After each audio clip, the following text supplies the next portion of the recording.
So by now, I'm hoping that you've heard about the brand new PodCourse subscription that Speech Therapy PD has rolled out.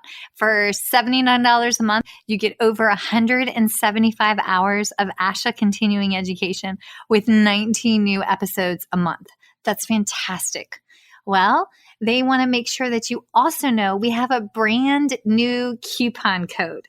So the coupon code is F as in first, B as in bite, followed by the number 20, FB20. And that brand new coupon code will give you $20 off the PodCourse subscription. So you get 175 hours of continuing ed plus an average of 19 new hours a month, all for $59 a year. And we cover everything from early intervention to schools to adults to ethics. So be sure to type in F as in first, B as in bite, and then the number's 20. Enjoy your coupon, or as my kin folks say, enjoy that coupon.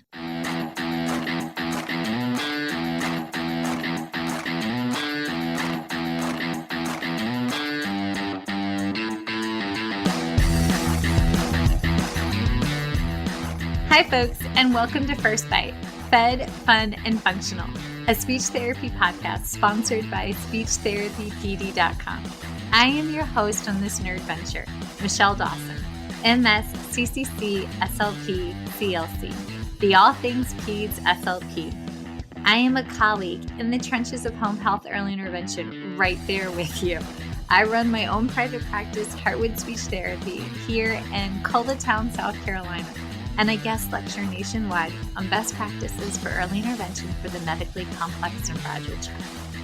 First Bite's mission is short and sweet, to bring light, hope, knowledge, and joy to the pediatric clinician, parent, or advocate. By way of a nerdy conversation, so there's plenty of laughter too. In this podcast, we cover everything from AAC to breastfeeding, ethics on how to run a private practice, pediatric dysphagia to clinical supervision, and all other topics in the world of pediatric speech pathology.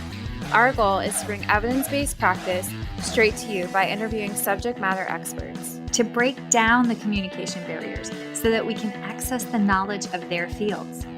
Or, as a close friend says, to build the bridge.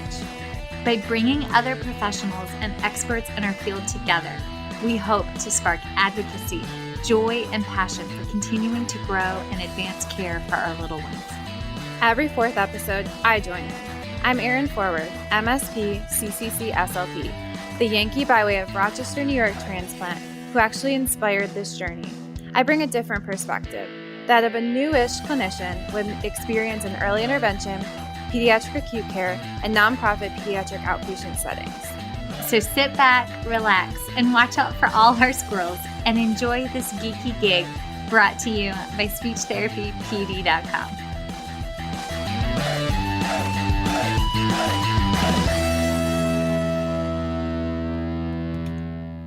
So today's episode is incredibly dear to Erin and I because we need functional evidence in our field so that we can best evaluate and treat the little ones that we have been called to serve. All right, so the backstory on the title. I love reading books on physics and astrophysics for fun. Yeah, I'm that nerdy, but those books make me happy. And Sir Isaac Newton, who's a famous physicist and brilliant man, he has this quote that says, "If I have seen farther than others, it's because I stood on the shoulders of giants." But y'all, isn't that what we are supposed to do? We learn from the greats in our field that came before us. I mean, Jerry Logerman, where would we be without her? Joan Arvidson. They're pillars in the world of dysphagia. We learn from them. And then in some small way, we make our own contributions. And then we pay it forward again to the next generation of clinicians by mentoring and serving as a clinical supervisor. And then they go out and they do great things in our field and they build upon our contributions and so forth and so forth and so forth. And y'all, it's a beautiful, nerdy circle of life. And Erin and I are here for it. Also, I need to say this. So please heed this message.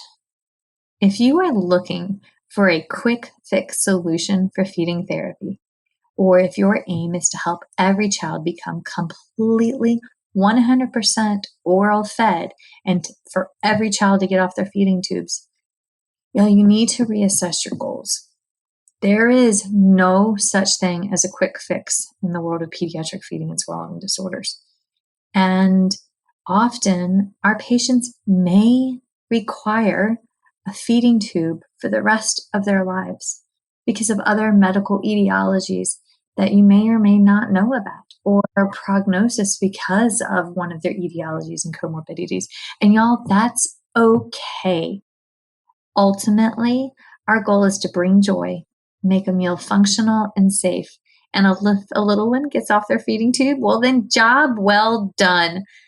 But to say for another kiddo on your caseload, the end game is for the little one to have a couple of bites every dinner with their family so that they can enjoy breaking bread together. Then y'all, job well done on that too. So make sure when you are pursuing these courses that you understand the nature of each patient's unique etiologies and comorbidities, and that drives what your end game plan of care goals are. So huge heartfelt disclaimer suggestion right out the gate. So hello, Erin. Hello. How are you? I'm good. It's been a long week, but we're surviving. Not gonna lie, I'm utterly exhausted. I spent 2 days deep cleaning and purging Bear's room, and I took a panoramic, y'all. It was panoramic worthy for the before and after. He had hoarded 14 cardboard boxes. I counted them. There was 14 cardboard boxes, but he had them like intricately stacked inside of each other and then had hidden them under his bed. And I was like, why do you need these? He's like, that's my box collection. I was like, we're not having a box collection. Well, at least it's the little things that bring him I found joy, his leaf collection and his rock collection, and his leaf collection was growing funny colors. So we narrowed it down to he could keep the basket full of rocks, but everything else was, yeah. So y'all, the recycling, there will be much recycling come Thursday morning. Okay, so this is something Erin and I get asked a lot by folks from all over about what kind of classes we like taking. And so we thought we would pour out our favorite resources, the classes that we want to take, the classes that I'm currently saving my pennies to go take because I want Dysphagia Research Society, but that's a lot of money and far, far from my house. So there's also courses that we're recommending that we haven't taken because finances, families are expensive, but the evidence that they're presenting and putting out into the world through journal articles and things like that are profound. And or you've interviewed them, or we've taken smaller versions of their courses. And a big thing that I think is important just in general in regards to any of these courses that we talk about or any courses that you look into is making sure that you are not only doing your research on the course, but also doing your research on the people providing the course to dive deeper into other things that they've done, their experiences, where they're coming from, because that's really important. I mean, I know that Michelle and I remember taking one course, and I obviously won't say what course it is, but we took a course and it sounded great. Like the title sounded great. It seemed like it was going to have all this information. We didn't really do our research on who was providing the course, and we kind of walked out being like, this wasn't very good. And so that was a kind of on our part, our fault, because we didn't really do much research on it.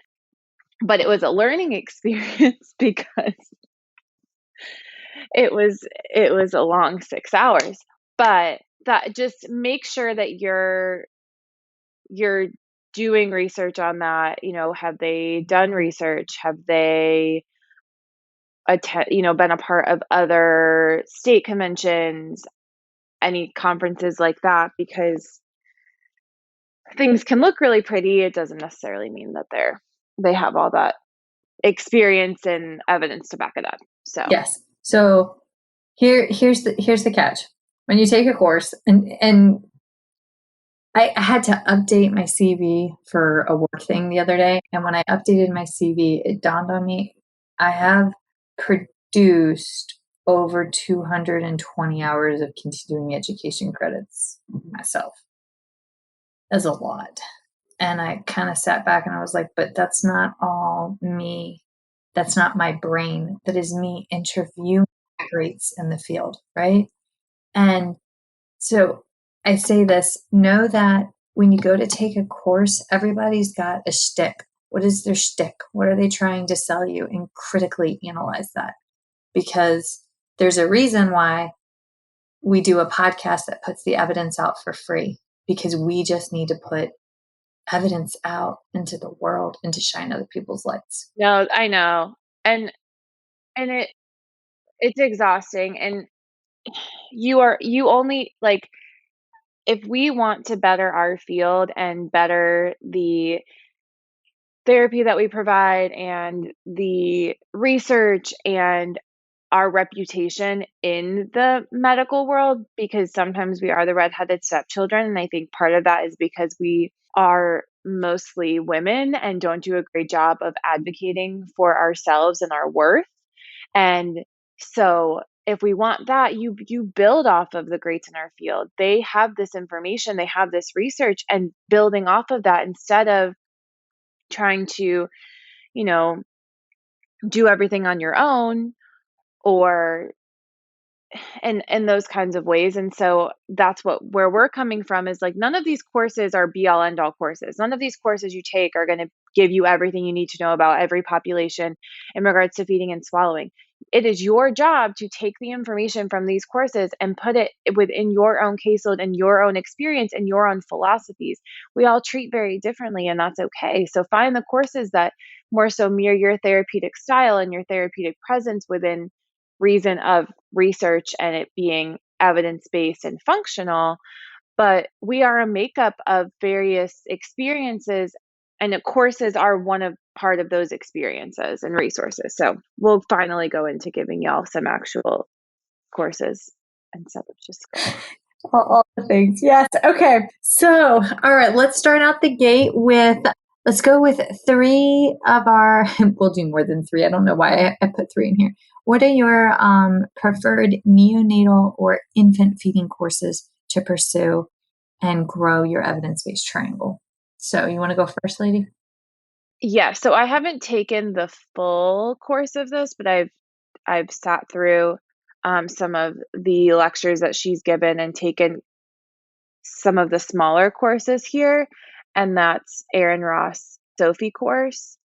And what's really cool about that too is that her website is Feeding Fundamentals, and you can take either the full Sophie online certificate course, which is a 12-hour course, and we use this when I worked in the NICU. It's all about working with preterm and medically complex infants, and it's helpful because she talks about both NICU and then early intervention settings. So I get a lot of post NICU kiddos, but very much decision making and how you assess and intervene with these patients that may not present in regards to feeding in the same way that a term child would, or a child that's typically developing.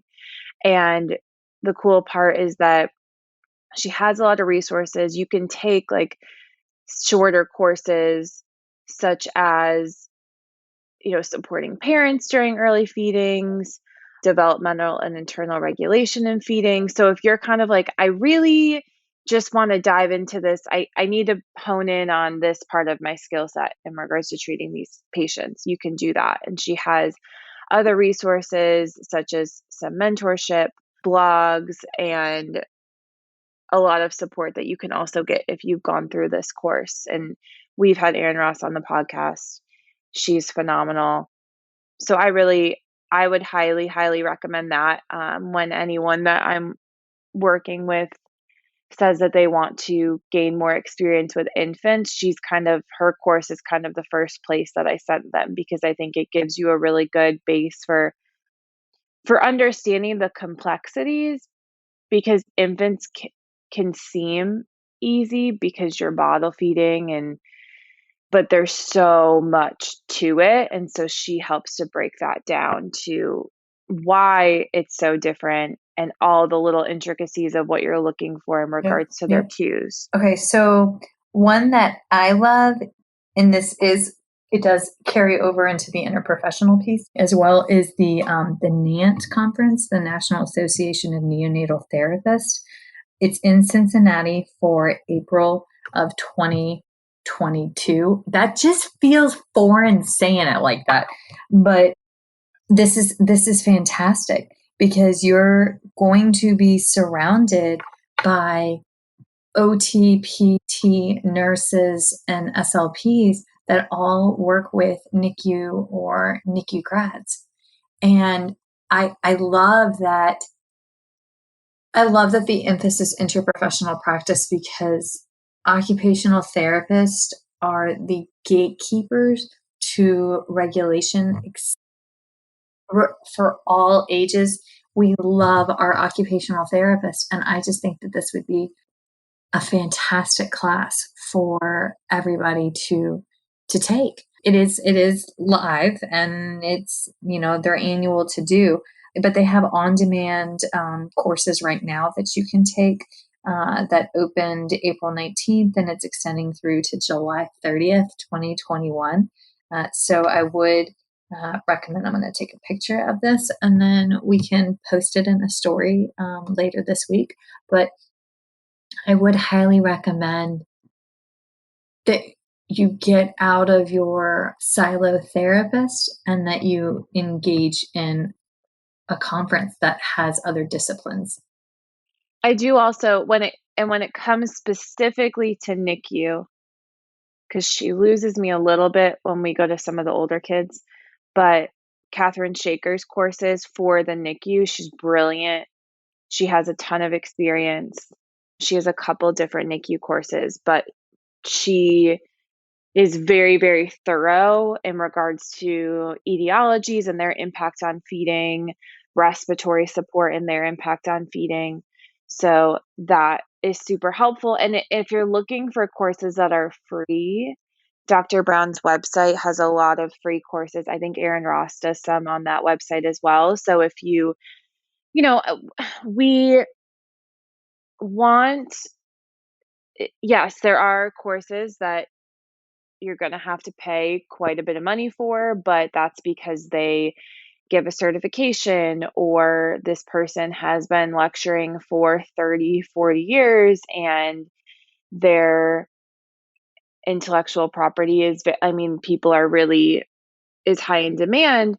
But our goal also is to get information out there that's not super expensive, and you can access that without having to pay all of this money, because this information shouldn't be hoarded, essentially. So I think, yes, these specialized certifications and courses, you're going to have to pay for them. That's how it works. But if you want a little snippet or a little course to just slowly dip your toe in, then there are some free courses for that as well. I've done the Dr. Brown's courses. I'd say I go to 3 or 4 a year at least. And we on an afternoon around 1 or 2 o'clock in the afternoon. But they've all been, every single Dr. Brown's class I've taken has been really good. I'm trying to think. I think I've even had students sit through them with me. If a grad student for that day. Yeah, yes, I have. New Erin did it. Sorry, I had a student name Erin after Erin, and so we just called her New Erin. So hi, New Erin. But yeah, her and I sat and did a class, and I'm trying to think. There's probably been 1 or 2 others that. But I mean, the student couldn't get the CEU with it, but I mean, they could take the class, and that's great for growing their evidence-based practice, especially as a student clinician. Also, to model that we continue to do this, right? That we're we're supposed to do this. I don't know where to stick this recommendation, so I'm just going to stick this one in. ASHA SIG 13. Y'all, ASHA Special Interest Group for Dysphagia, they are really stepping it up to make sure that pediatric feeding and swallowing, including infants, coursework is covered in their publication, and their publications count towards ASHA CEUs. So, I mean, I think the annual rate might have gone up to like $30. It's $30, and then you take the journal and you read through the journal and they answer the questions, and it's anywhere from 1.5 to 3 continuing education units or hours, and y'all, they're good. It's not like the journal articles that we had to read in order to graduate grad school. I mean, it's functional. Like, you can read it and you're like, oh, okay, so this is why they recommended this bottle nipple, or this is why they, recommend sideline position for this specific case, or I don't know, they've had more case studies in there. I like a good case study. The informed SLP, and this is another one that could kind of go everywhere, is really great because I think it's every month. I could be wrong. It might be every couple months. Release articles that they've read and they've summarized for you, because we all want to read the research. That's really great. We do a journal club at work that we would read articles and discuss them, and that's super helpful. But at the same time, I think when you're just starting out, those articles can be pretty overwhelming, especially, like you said, when they're not tied to a case. So when someone says, like, read all the research, read as much research as you can, that's very overwhelming. Like, that, it takes a very special person to sit down and just like read through a bunch of research and then but then what are you tying it to? What patient are you kind of like, I'm someone that when I would study or I would read articles, I would have to then functionally apply it in some way for me to remember and understand it.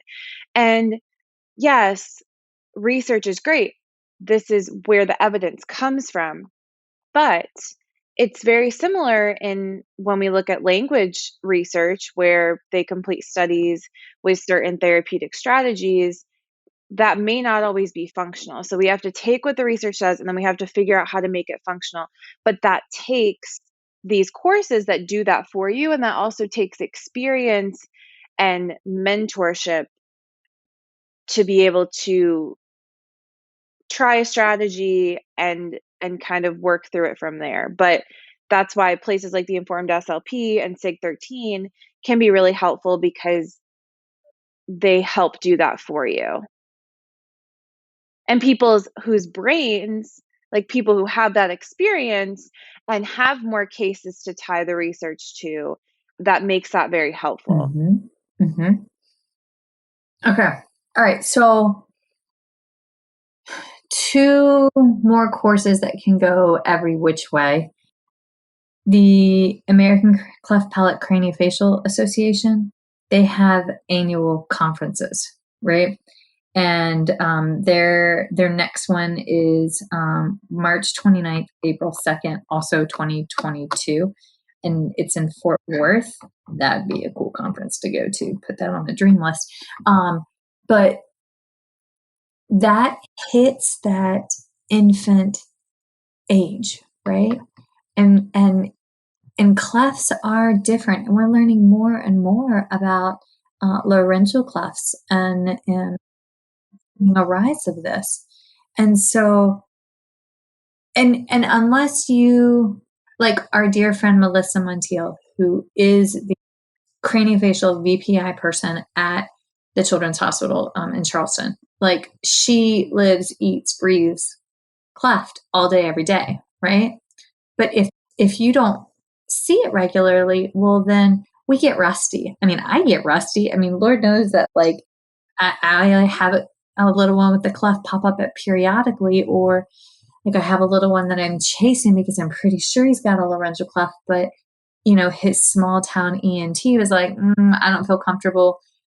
If this is what we're concerned about, let's send him actually to MUSC to get the diagnostic workup. But to go and to pursue that and just for like a weekend, a long weekend where you have that part of your soul filled, I mean, I don't know about you, but well, yes, you do. Every time you and I go to a conference together, we're utterly exhausted afterwards because your brain just can't absorb anymore. And there's always after hours of delightful beverages and whatnot. So, but this would be a fantastic conference to go to if you're interested in craniofacial or clefts. Speaking of laryngeal clefts, like I have a close relationship with the ENT, one of the ENTs here. Like we share a lot of patients, and I've seen so many kiddos with laryngeal clefts recently. But in speaking with him, he was telling me about some research coming out of Seattle, and I don't have the article pulled up, so I can look for it later. But they did some injections with kiddos that did not have laryngeal clefts, but that had some swallowing deficits to kind of give them a boost. And research showed that for a lot of those kiddos, that did help with their swallowing because it was almost like they had a little, what did he call it? He was like, it's like some suspenders. Like it just kind of was to help them with that timing. And I thought that was super interesting, but I would have no idea about any of that research if I didn't have that relationship with him and those conversations and sharing those patients. So that was really cool because he's someone that also loves to talk about the research and uses evidence a lot. So it was in that networking that I have been exposed to other research articles through those other professionals. So that's just a side note, but that was really cool. And I don't know, another thought that it could go in infant or toddler or child age, but If this doesn't also explain to you though that so many of these recommendations don't always fit in a bubble. yes. As we keep saying, this I know we're talking about This neonatal infant, but this is for this, and this. Yes, but I circle around to sometimes you have an infant that is born and there is a red flag right away that we need to get a genetics consultation, right? Thumbs, sacral dimpling, all sorts of different things, right? I would highly recommend that as a practitioner, if you work closely with a population of a disorder or a disability, that go to that annual conference. I mean, we have a little one syndrome, and that's new. There's FOXG1 research, FOXG1 syndrome research. Oh, I can't remember their technical, but they have an annual conference, and I mean, Erin and I have said sometimes you have a caseload where you see like a trend on your caseload where you're seeing a lot of patients that have condition. If you're seeing that in your area, or if you're interested in having that as like your professional focus area, then I would recommend going to that conference. Yes, it will be interprofessional practice, but if that disorder or disease is known for requiring alternate means of nutrition or for having aspiration risk factors, well, then you want to go and you want to learn from the greats. Well, even because you and I talked specifically about, I have a good amount of kiddos with Rett syndrome on my caseload right now. Part of that is, well, actually, it just was coincidental, but the Shriners Hospital here has a Rett syndrome clinic. And because I have a little one that I kind of was with her throughout her journey of being diagnosed, I have built a relationship with the geneticist that works at that clinic. And I remember I was sitting there one day with one of my little ones that has Rett syndrome, and I was like, all of the patients I have with Rett syndrome present so vastly different, like very, very different. And which I'm sure is common, but I just was like, I can't even, in regards to my decision making, it's so hard to kind of use my experience because they're not comparable. And so I was like, you know what, I'm going to reach out to the clinic and see if I can observe, because if I'm treating 25, 30 kids on my caseload, and like, I can't gain that experience very quickly unless I just decided to have a full caseload of patients with Rett syndrome, and that's not possible. So by reaching out to the clinic and saying, "Hey, can I come observe and listen to y'all's decision making and see however many kiddos they see in one day," that builds my experience and my evidence-based triangle to then be able to take that information and bring it to my caseload. But things like that are a little bit more unconventional, like, don't be afraid to do that, especially if you are starting to build that relationship with that provider, because the more that they have a relationship with you, the more they hear their name, the more that they see that you're reaching out and trying to collaborate with patients, they're going to be willing to help you grow and learn because they see that you care and they see that your patients are doing well or you're advocating for them in a way, and that is very beneficial because it's beneficial for them to make you a better therapist in regards to their patients as well. They're not going to invest in a therapist that doesn't seem to be advocating, but that's not the therapist that's going to reach out to them anyways. So don't forget that throughout the community there are ways that you can gain experience and knowledge in that way too. I understand there are some that are, you got to hit your CEU requirement, right? Like, I get that. I hear that. I feel that everybody needs their 30 hours, but it is more than just meeting the requirement. When you hold those conversations, it puts me in my warm and fuzzies when you reach out to actual individual practitioners, when you hold that crucial conversation with the neonatologist and say, "Look, I understand their feet are grower, but like, we've got issues with da da da da." I like how I say that as if I worked in the NICU. Disclaimer: never worked in the NICU. But like, when you're doing that, help me understand. That's we made it 30 minutes and we haven't gotten out of NICU or infants. Well, no, but we've said other things too. But also make sure you do your research as far as genetics, and I would recommend like taking some sort of course. I know that we have a really great geneticist, like our genetics clinic is really great here, and they sometimes will put on free resources and conferences for the community because I don't know if it's a COVID thing or if it's just a lack of knowledge in regards to a lot of providers, but I've gotten a lot of kiddos that come in for genetics, what seems like a very late age, and have never seen a geneticist that had all these red flags.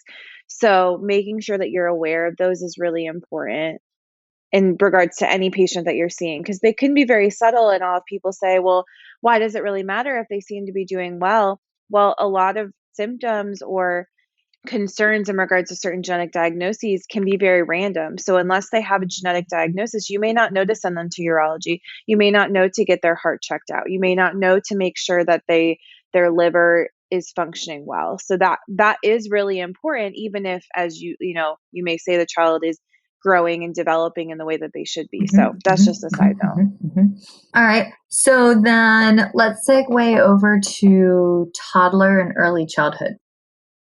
Okay. Well, this one I can kind of go for any age, but I say this in a way of, this was the course, and I haven't specifically taken their conference, but I've dove into their research and a lot of the providers that have been a part of their conferences, and it's responsive feeding therapy, because I like Michelle, especially in the way that I have observed you do therapy and the way that I do therapy, a lot of the way that I was reading the child's cues and creating a safe environment and building trust, like, it made sense to me and there was research to support it, but I didn't always have the vocabulary to describe what I was doing and why I was doing it. And then when I dove into responsive feeding, I was like, oh, these are the words that I've needed to be able to describe my therapeutic technique. And sometimes that helps you more so with parents. I think the courses that they provided, and I had a coworker, friend Leslie, was a part of the conference that was last November as well. But they dive into, it's a lot about reading cues and allowing the child to build that intrinsic motivation to be able to eat. So it's overall as a therapeutic technique, I think it's incredibly valuable. And especially in regards to giving them their bodily autonomy back and them driving that desire to eat, which is what we all want as feeding therapists. So I don't know when their next conference will be, but they do have newsletters and they have you can get information in regards to like their values and what is really important into why they use this type of therapeutic technique. So going to their conference, even just diving into what responsive feeding is, can really help you with your own practice, because it is so important, and it is similar to what a lot of other like courses we'll talk about utilize, but it gave me more specific vocabulary to be able to explain to parents the importance of why I wasn't just shoving food in their child's mouth or using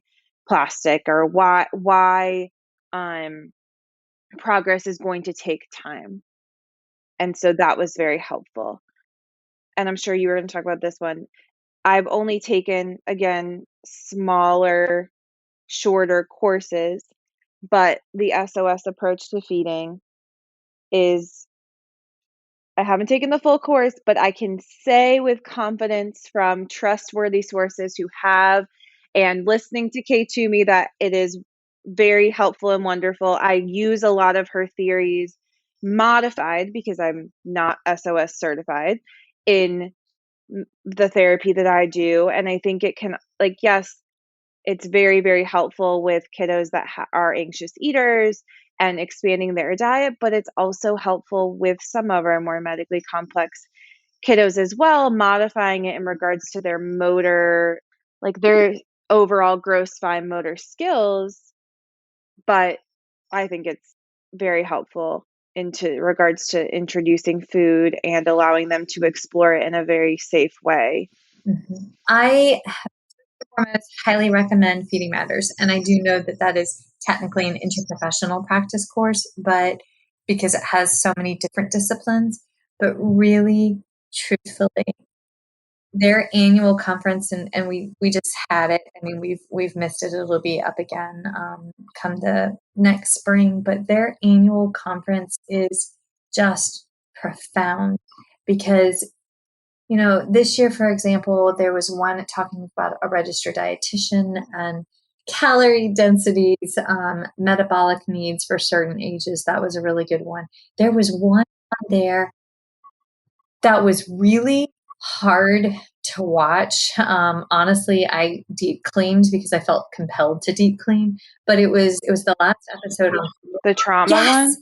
Yes, the trauma. Yeah, that was really good. That was so freaking wonderful, because y'all, our families are going through trauma. Our patients are going through trauma.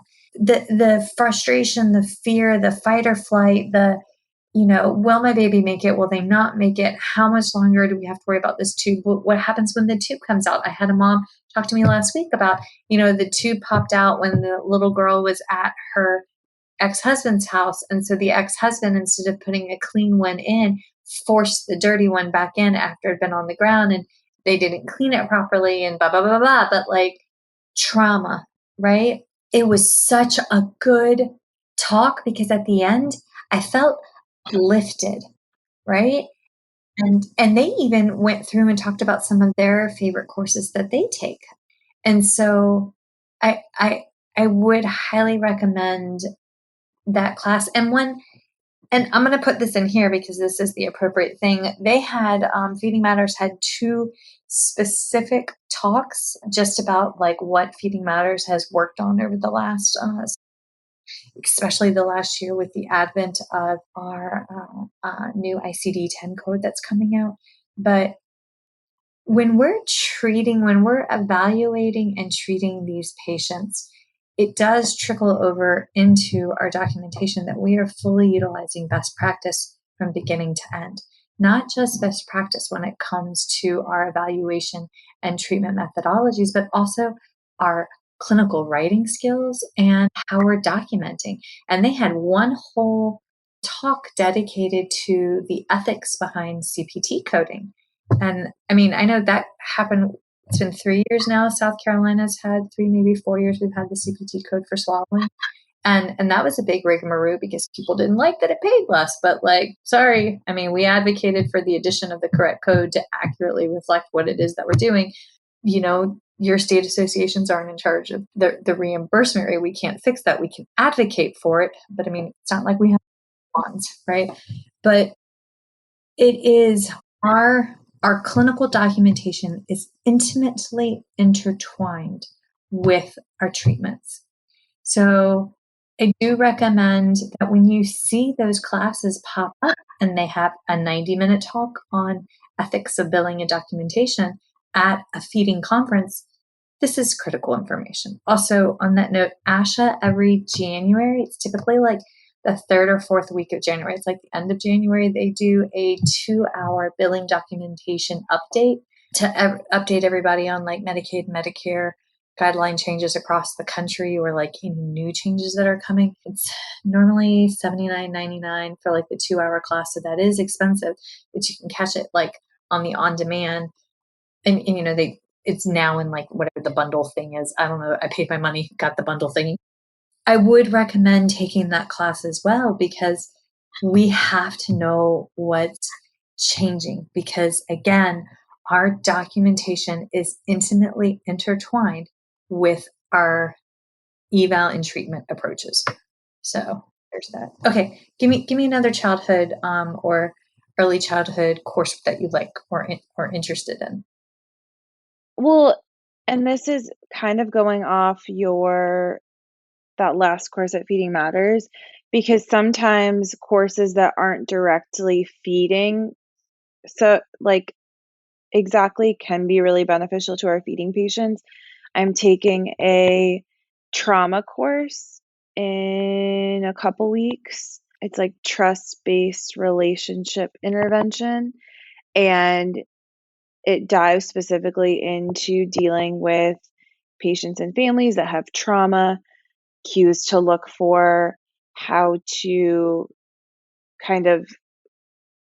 approach those situations to provide the best treatment and the best therapy.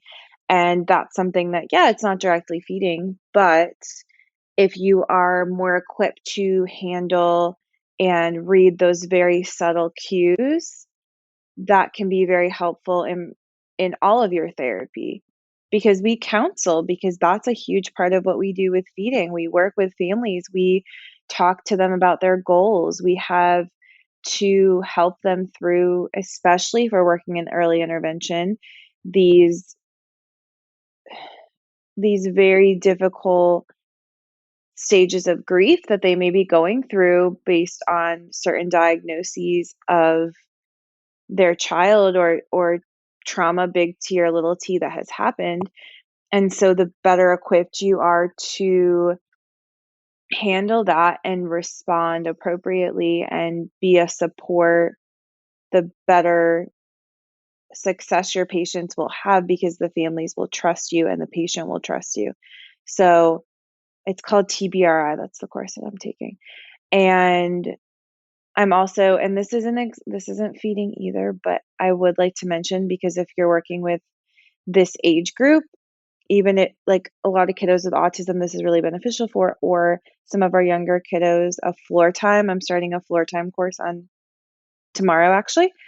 And I'm so excited because it's similar to responsive feeding, and that I didn't realize that this is what I was doing, but it is what I'm doing in therapy. And I had multiple OTs say, Erin, you do floor time, but like you should probably take the course to be able to have the vocabulary and give yourself more credibility, even though it's not about credibility. But floor time really dives into like emotions and connection and play and how all of those interact to be able to grow their language and their overall skills and their sequencing. And it's just really cool. So if you are working with little ones for both feeding and language, or even I think I explained it to a parent who I see for both language and feeding.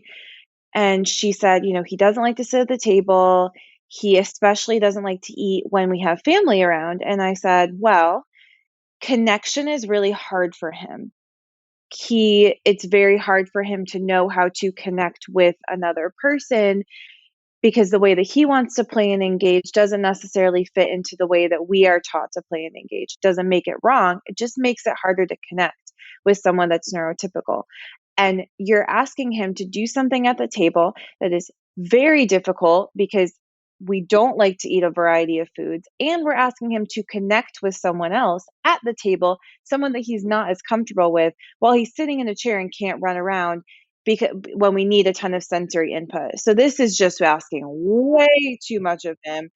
And it's understandable why he's having this reaction. But with floor time, I have not really been able to make much progress with feeding because I haven't built a connection with him. If he's not motivated by me and want to interact with me, feeding therapy is going to be really hard. So I've really taken a step back and been like, okay, let's connect. Let's find a way to engage and build trust with you before we can go and even address the feeding concerns. So, in a roundabout way, floor time is really also great for feeding. I love this so much. Yes, but you're right. Okay, so I'm going to piggyback on your floor time and go with NoTube. NoTube.com had Dr. Marion Russell, who is an OT woman, is brilliant and is possibly just, have you ever, like, I have yet to meet this woman in person, but like I've met her virtually like several times. And every once in a while, you meet that person where you're like, my soul likes the company of your soul. And she's a Lego mom. Like I'm a Lego mom. So like those were fun conversations to be had. But in NoTube, they're the world's leading feeding tube dependency clinic. And she came over to the States to work on adding a program here in the States. And to my knowledge, they're working on getting approved with insurances and blah, blah, blah, blah. But they talk about how you can start a meal as a picnic on the floor. And they talk about, and they've got, this is what's fantastic. They go through and they have webinars for free and little vignettes and stories for free on their website. It's, is it notube.org or .net or .com? One is a tire company and the other one is the feeding tube dependency clinic. So make sure that like you double check which your browser, or is that the word browser? Maybe not browser. Make sure the alphabet after the dot is correct. There we go. But the resources that they have, they talk about their approach, they talk about the evidence, they talk about why it's critical that we take away the trigger points because it gets back to trauma, right? So of our toddlers and children have had trauma around a kitchen table, around a high chair. So they start with the entire family simply having a picnic on the living room or kitchen floor. And I think that's fantastic. Also, their approach, in order to qualify to be accepted within their program, you have to meet very specific health standards. Because she says, we anticipate when we move a child from feeding tube to oral feeds, we anticipate up to a 10% weight loss. That's normal, right? It's when it supersedes 10% that, they start fretting. But that means the child has to be medically stable to go through that transition. And it lives, eats, breathes, exemplifies best practice for interprofessional practice. So all communications go through one centralized hub, and the caregivers have access to every single communication. So there's none of this he said, she said, practitioners acting as if they are the subject matter experts, because in truth, the caregiver is the subject matter expert on their child. And I remember pre-children, I reached out to them in Austria and was like, can I please come and y'all train me and blah, blah, blah. And, they weren't doing anything like that then, but now they're doing these courses that you can get trained on. And it's just wonderful. And she also presented at Feeding Matters, and she was a guest with us. I mean, she is. I just hold her in the most highest regard. But I do love the no tube approach. Now, another one that, is it a CEU? Is it not a CEU? It depends on if you can catch her live. Sherry Fraker, when she guest lectures with our co-author, Laura Fishburne. Am I saying this correctly, Erin? I think that's correct. They authored Food Chaining. And often you will find them presenting at state associations or like larger rehab companies or hospital systems would contract them directly to come out and to do a presentation on pre-chaining or food chaining. That is fantastic. That book is absolutely wonderful. And she's even doing some work now, because she's a breast cancer survivor, with food chaining specific for oncology patients, after she's like walked that walk and been on that journey and understood like the unique deficits that come with PO acquisition as an adult post head neck cancer and or complications from breast cancer. So I think that's wonderful that she's giving back again.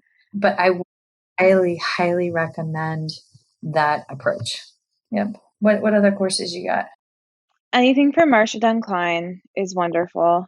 She's one that every time I see her lecture, I like pick up a new thing. Like I pick up a new idea or strategy to utilize in my sessions, because she's so kind, and she has a lot of resources that she shares that you can use. Like I use her bite size chart for, like, you have different animals and you use them for different bite sizes, and she has videos on her website that is one of a kiddo that she used to treat that made a video of how he tries new food.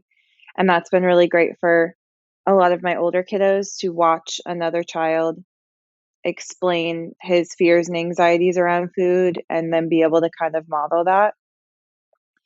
So, and she just has a lot of nuggets of information that are really great. She's coming back at the end of the month. I have her back for another episode on the last day of June to end up Dysphagia Awareness Month. And she just started, y'all, the Get Permission Institute. So she'll have courses on her website. I think she said they were 1 hour to 3 hour long guest lectures. Like she's invited individuals in the PFD community to come do CEU webinars on her website, as well as her big courses. And I want to geek out and meet Suzanne Evans Morris and like take her class, because like that to me would just be like, oh. But like I want to see the two of them present together, because I mean they've been doing this for 30, 40 years. And what I love is that they let food be thy medicine. There's no tools. There's no, you have to go buy the product in order to teach this kind of chew pattern. It's a slowly progress and change the food according to what the child is willing to accept, and doing it within a circle of trust. Mm-hmm. Mm-hmm.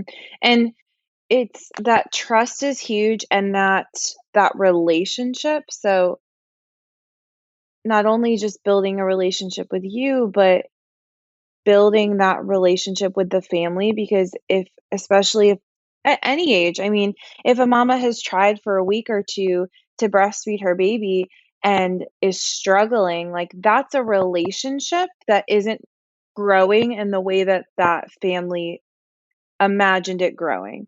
And so you have to be very cognizant of, you're not just building these skills, you're building these relationships and these connections.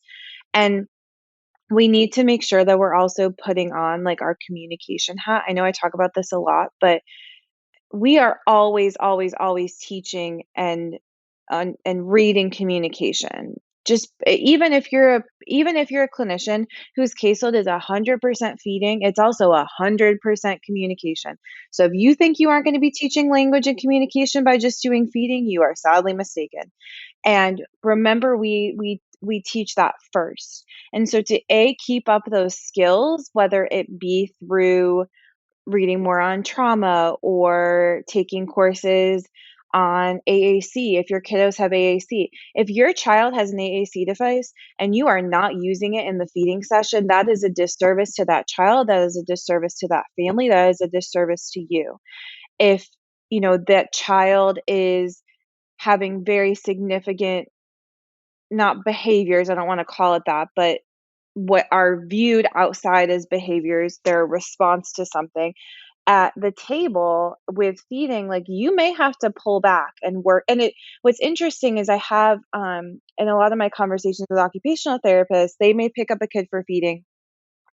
And I've heard them say a lot, well, we started working on feeding, but we realized there were so many sensory and regulation components that we needed to really start from before we could even get to the feeding and get to the table.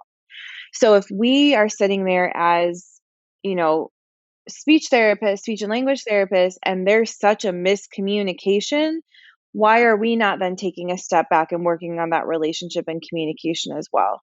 So by taking a lot of these other courses, that can really benefit your practice too, and allow you to come at it from different perspectives, if that makes sense. Mm-hmm. It does. It does.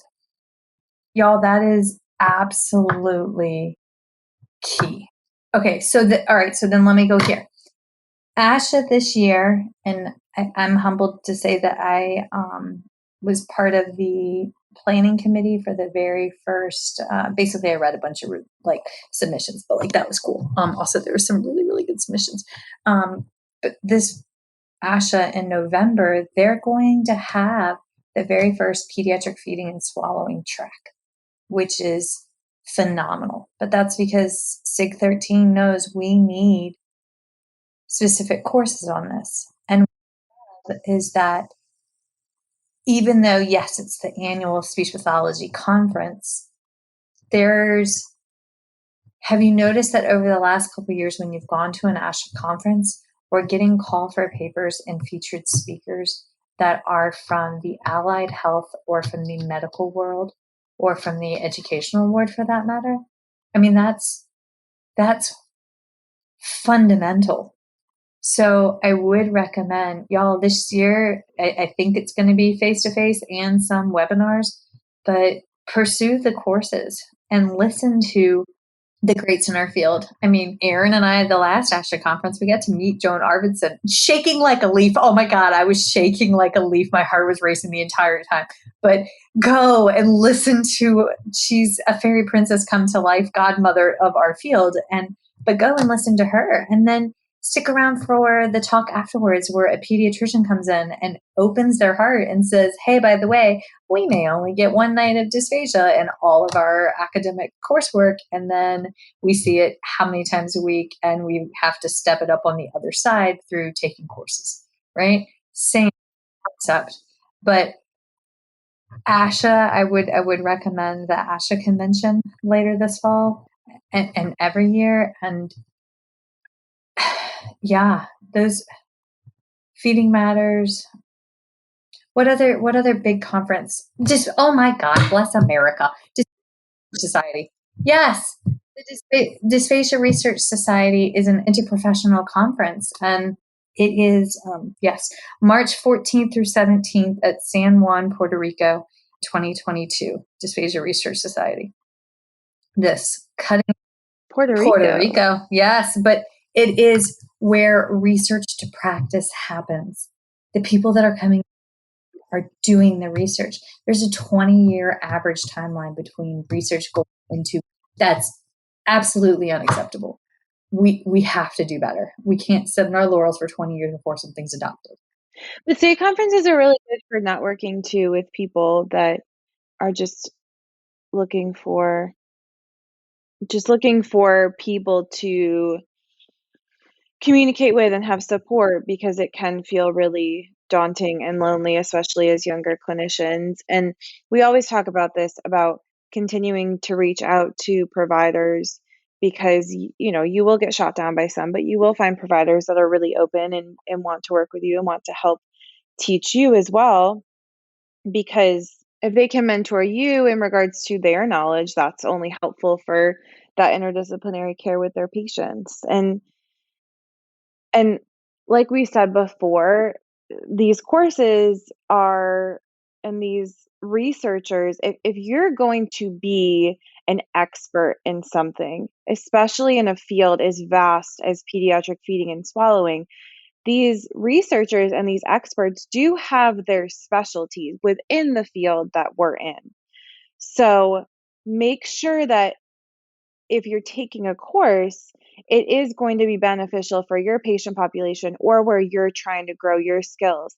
If someone is claiming to be the be all end all, provide you with everything that you need to know to be a pediatric feeding and swallowing therapist, I challenge you to take a look at that again and really dive deep, because when you're going into, Marsha Dunn Klein talks about the patient population that she works with.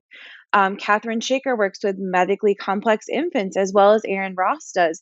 These experts are phenomenal because they have chosen what they're passionate about and have dove into that population and that research. It is not to say that you can't treat patients of all these different patients and have them on your caseload, but it is to say that each course may not be the course, or may not be very quickly and easily transferable to all of those patients. There are pieces of it and wisdom and knowledge from all of these courses that I'm sure you can use with all of your patients. But I think it's important to know, like, there's not going to be a course that's going to work for every patient, and that's okay. And your experiences within that are going to be very helpful. But when there is someone that's saying that that you take their course and you're going to know everything and you're going to be set and prepared to take on all these patients, I just challenge you to take a step back with that. My grandma would call that snake oil. Sorry. Okay. All right. Couple more, and I know we've gone over, but we just feel really strongly that we want to give y'all great suggestions. The American Board of Swallowing and Swallowing Disorders has a killer class on the development of the respiratory and the gastrointestinal systems. It's a 90-minute class, but here's the deal. If you need to know typical to be able to better identify atypical, right?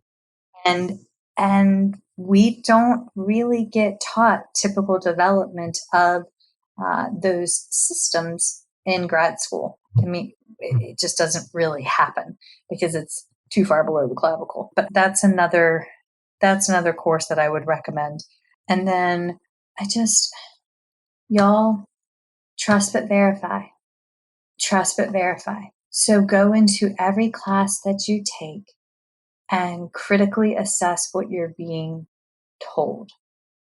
And fact check the references, because everybody comes with good intentions of teaching, but their evidence-based triangle is different than yours, and that could be skewed for a litany of different reasons. So make sure that when you're going through the course, trust but verify. And be a sponge. Don't think that, may I never hit the point in my career where I am unteachable, because if I'm unteachable, then I need to retire. And we got 22 years left on the mortgage, so that's not happening anytime soon. Actually, it's almost 21 years. Huzzah! But and take students, as you always say, that's continuing education or mentor. I mean, I am the people that I'm mentoring on my team, like, the questions that they ask me make me go back. And they also, I mean, yes, can be very stressful, because the more patient, like, the people that I'm mentoring, their patients are also now on my heart, and that can be overwhelming, because once you ask me about a patient and I know you're the same way, like, I'm going to be thinking about them and trying to help in any way that I can. But that's another number of patients that I'm learning from as well. That's expanding my evidence-based triangle when I have people on my feeding team that ask me questions and have me sit in on their sessions, and we work together and we brainstorm. And that's been really fun to be able to kind of work together with them and teach, hopefully well enough to help them. But that in and of itself is is a way that you can learn, and they'll ask me something and I'll be like, you know what, I don't quite know the answer, but let me dive into this book, because when I read this book before, I didn't have this question, but I think the answer might be here now. You know what I mean? Like, we read the books. That's why reading books you've already read and taking courses you've already taken, you may learn something new each time. Yeah, you'll hear the message through a different filter. Okay, I think we should do this once a year because there's so much coming out. We need to do it. You know what? We did it last time after we went to ASHA. About 2 months later, we did an ASHA follow-up. Let's do that again, like our top 10 takeaways from the ASHA convention, because I think that would be fantastic. It has been an absolutely crazy month. I mean, the craziest of the crazies. And we are so joyful that you have joined us for the Pediatric Feeding Disorders month of May and Dysphagia month of June. And I have been completely overwhelmed with love for all of your kind words for the book. It makes me turtle, just kind of like go into like hibernation mode, which is why everything in the house is. Oh, my uncle's turtle is, yes. When we take pictures, my uncle says turtle and he lifts his neck out. So it's just a different turtle. Yeah, no, my turtle, I go into my little house box on my back. Mm-hmm. But y'all, thank you. Seriously, Chasing the Swallows made it to Denmark, to Australia, to Canada, and all across the continental United States. Do you think that means we have to take a trip to Australia because like a person over there bought the book? You know what I mean? Like, I think it means we should go there. Game. I'm down. I think we should do that. Yes. But can we do that without tiny humans? Because I don't want to have to pack car seats on a flight. No, and I have to find a husband, and they might I don't have time. Maybe your husband is waiting for you in Australia and we just have to go to. I think yes. Yes. See, this makes perfect sense. Oh, Erin's love life. Okay. Everybody out there, thank you. As always, we love it when you follow us on First Bite Podcast, and make sure you go check out our mini-series, Understanding Dysphagia, with the phenomenal volunteers for the Dysphagia Outreach Project that was released. It covers dysphagia across the life continuum. Huge shout out to Casey Lewis and her brilliant NICU self, and Dr. Rocky Garcia for her PFD lecture, and to the phenomenal Kristen West for her PFD in the schools episodes. So go check them out. But Erin, much love, lady. Feeding Matters guides system-wide changes by uniting caregivers, professionals, and community partners under the Pediatric Feeding Disorder Alliance. So what is this alliance? The Alliance is an open access collaborative community focused on achieving strategic goals within 3 focus areas: education, advocacy, and research. So who is the Alliance? It's you.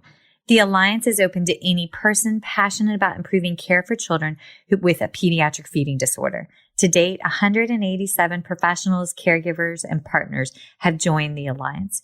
You can join today by visiting the Feeding Matters website at www.feedingmatters.org. Click on PFD Alliance tab and sign up today. Change is possible when we work together. That's a wrap, folks. Once again, thank you for listening to First Bite, fed, fun, and functional. I am your humble but yet sassy host, Michelle Dawson, the All Things Peds SLP. This podcast is part of a course offered for continuing education through speechtherapypd.com. Please check out the website if you'd like to learn more about CEU opportunities for this episode, as well as the ones that are archived. And as always, remember, feed your mind, feed your soul, be kind, and feed those babies.